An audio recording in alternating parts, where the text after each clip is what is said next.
നമ്മുടെ ലൈഫിൽ ഡിസയർ, അല്ലെങ്കിൽ നമുക്കൊരു ഇഷ്ടം, നമുക്കൊരു കാര്യം ചെയ്യണം എന്നുള്ള ആഗ്രഹം, അതിൽ നിന്നാണ് നമ്മൾ തുടങ്ങേണ്ടത്. അതാണ് ലൈഫിൽ ഏറ്റവും ബേസിക് ആയിട്ടൊരു മനുഷ്യന് വേണ്ട സംഭവം.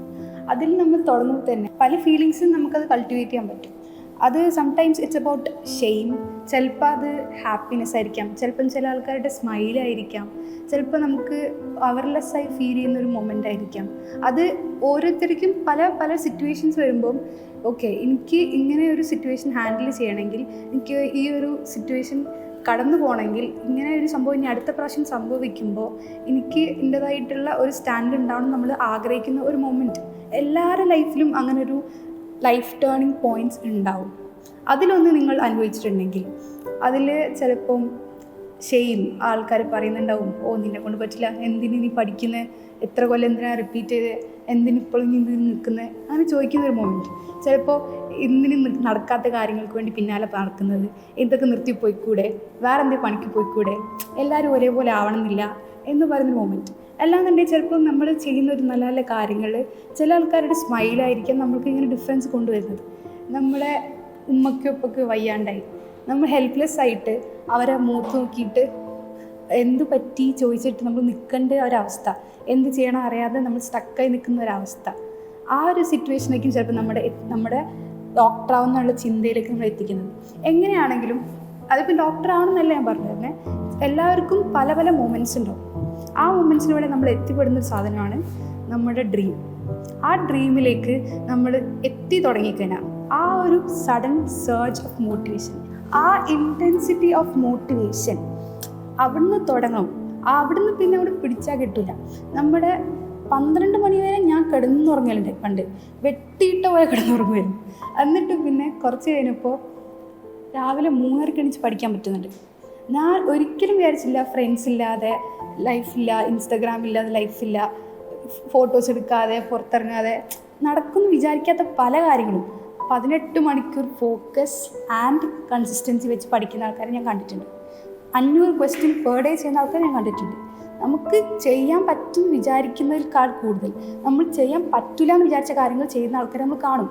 ചെയ്യാൻ പറ്റാത്ത കാര്യങ്ങൾ നമ്മളെ കൊണ്ടും പറ്റും. അങ്ങനെ സ്റ്റേജ് എത്താൻ ഈ ഇൻറ്റൻസിറ്റി ഓഫ് മോട്ടിവേഷൻ നമ്മളെ ഹെൽപ്പ് ചെയ്യും. ഇത്രയും ഇൻറ്റൻസിറ്റി ഓഫ് മോട്ടിവേഷനിൽ നമ്മൾ ഒരു കാര്യം ചെയ്താലും ചില സമയത്ത് നമ്മൾ ടെസ്റ്റ് ചെയ്യപ്പെടും. ആ ടെസ്റ്റ് ചെയ്യപ്പെടുന്നതിൽ ചിലപ്പം ഫിസിക്കലി ഹെൽത്ത് ഇഷ്യൂസ് ആയിരിക്കാം, അല്ലെങ്കിൽ മെൻ്റലി സ്ട്രെസ്ഡ് ആയിട്ട് ഒരു കാര്യം കറക്റ്റ് ചെയ്യാൻ പറ്റാതായിരിക്കാം, പല രീതിയിൽ വരാം. എനിക്ക് വന്നിട്ടായിരുന്നത് ഹെൽത്ത് ഇഷ്യൂസ് ആയിരുന്നു, സിവിയർ ഹെൽത്ത് ഇഷ്യൂസ് ആയിരുന്നു.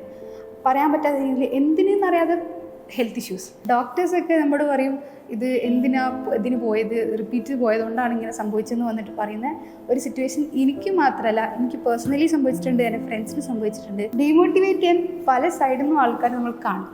എന്നാലും നമ്മൾ വിട്ടുകൊടുക്കരുത്. നമുക്ക് ഓക്കെ കഴിയും എന്ന് നമ്മൾ പിടിച്ച് നിൽക്കാൻ നോക്കും.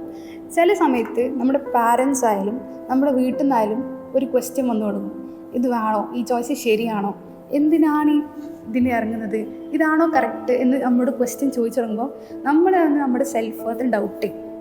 അങ്ങനെ ഒരു സെൽഫ് വർത്ത് ഡൗട്ട് ചെയ്യുന്ന ഒരു മൊമെൻറ്റ് വരുന്ന സമയത്ത് നമ്മളെ നീ പേടിക്കണ്ട, നീ ഇരുന്നോ, നീ പഠിച്ചോ, ഫുൾ 100% വർക്ക് ചെയ്യും, ബാക്കിയെല്ലാം ഞാൻ നോക്കിക്കോളാം എന്ന് പറഞ്ഞ് കൂടെ നിർത്തുന്ന ഒരാൾ, അയാളാണ് ഗുരു.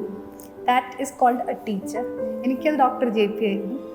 നിങ്ങൾക്കും അത് എന്തായാലും ഡോക്ടർ JPS ക്ലാസ്സിൽ വരികയാണെങ്കിൽ നിങ്ങൾക്കും അത് എന്തായാലും സാർ ഉണ്ടാവും എന്നുള്ള കാര്യത്തിൽ എനിക്ക് ഉറപ്പ് വരാൻ പറ്റും. പിന്നെ ഞങ്ങളൊക്കെ മെൻറ്റേഴ്സായിട്ട് ഇവിടെ ഉണ്ടല്ലോ, എങ്ങനെയൊക്കെ പണി കിട്ടാം, എന്തൊക്കെ വഴിക്ക് പോയി കഴിഞ്ഞാൽ പ്രശ്നം വരാമെന്ന് പറഞ്ഞുതരാൻ ഞങ്ങളുണ്ട്.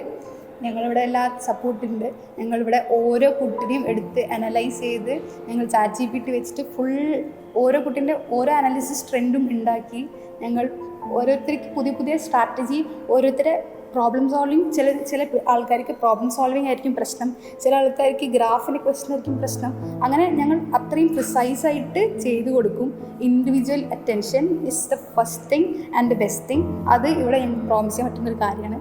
പിന്നെ 10,000 കുട്ടികളിൽ ഒരാളായിട്ട് പഠിച്ചിറങ്ങാനാണോ, അതോ ആ എന്താ ഇർഷാന, ആ എന്താ ഫിദ എന്ന് ചോദിക്കുന്ന ഒരു CEO-ൻ്റെ അണ്ടർ, ആ CEO-ൻ്റെ അണ്ടറിൽ പഠിച്ചിറങ്ങാനാണോ നിങ്ങൾക്ക് ഇഷ്ടം എന്ന് നിങ്ങൾ ചൂസ് ചെയ്യാം.